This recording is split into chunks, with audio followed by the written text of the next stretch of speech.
Hi there, Dad Hargrave from Marketing for Hippies. I'm standing still for once. Today's video is about branding for healers. And I had a conversation with a colleague of mine in the UK, or a client, I guess. She was booking a puttering session. And she does branding work for healers. And I said something that occurred to me that might be useful for some of you. Of course, there's a lot of mixed feelings about marketing, about branding, about creating a persona, a kind of posturing approach to marketing, where we're trying to pretend we're something that we're not, or more together than we are, or you get the idea. So what do we do instead of this? Especially if you're a healer, where the whole thought of marketing oneself as a healer feels so anathema. Here's what occurs to me.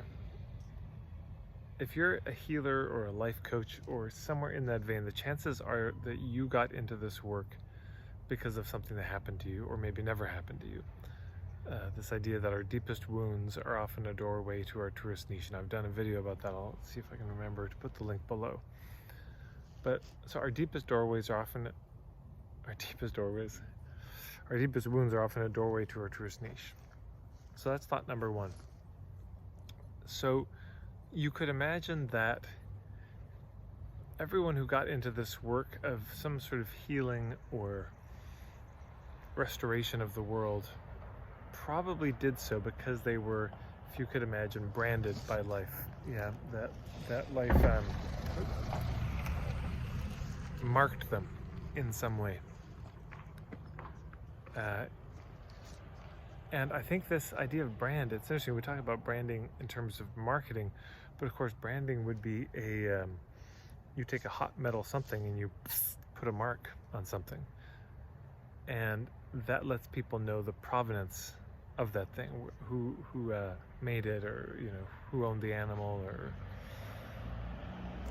whatever the brand is put on. There's a mark.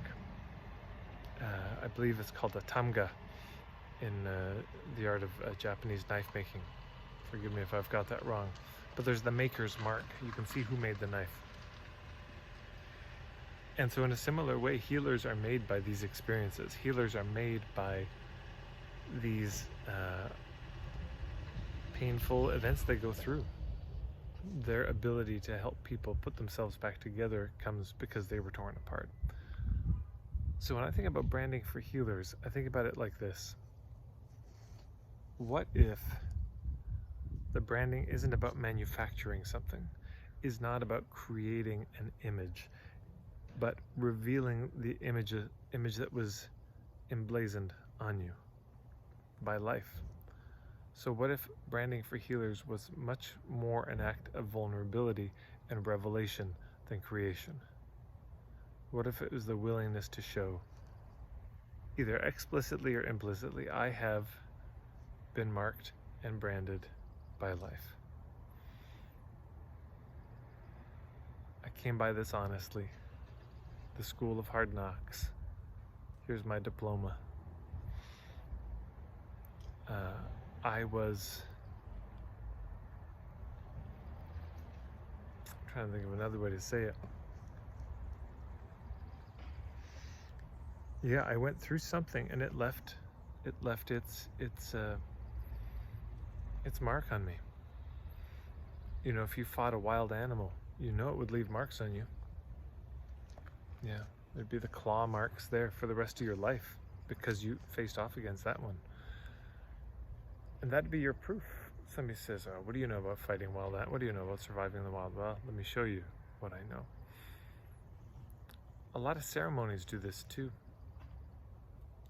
You are physically scarred or marked in some way.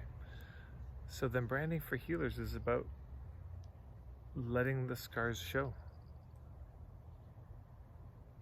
There's this etymology of the word sincere. Now this may be a folk etymology, this may not be accurate, but it's one possible rendering of the word. In ancient Rome, of course, or Greece maybe,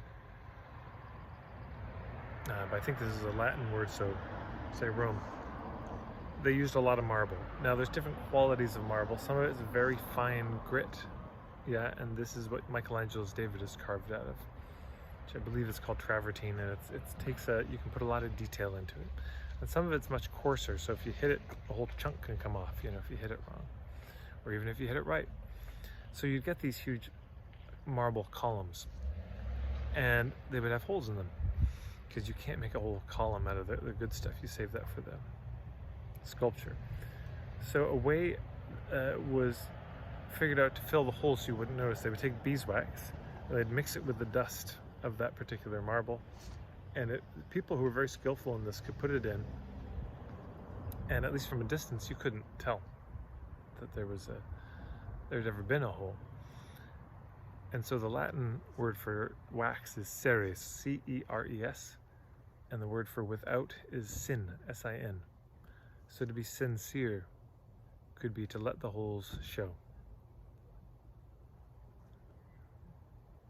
Amazing thought, hey?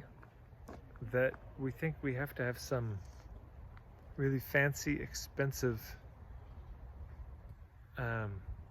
brand, logo, look, design that requires a certain amount of wealth. What I'm saying is that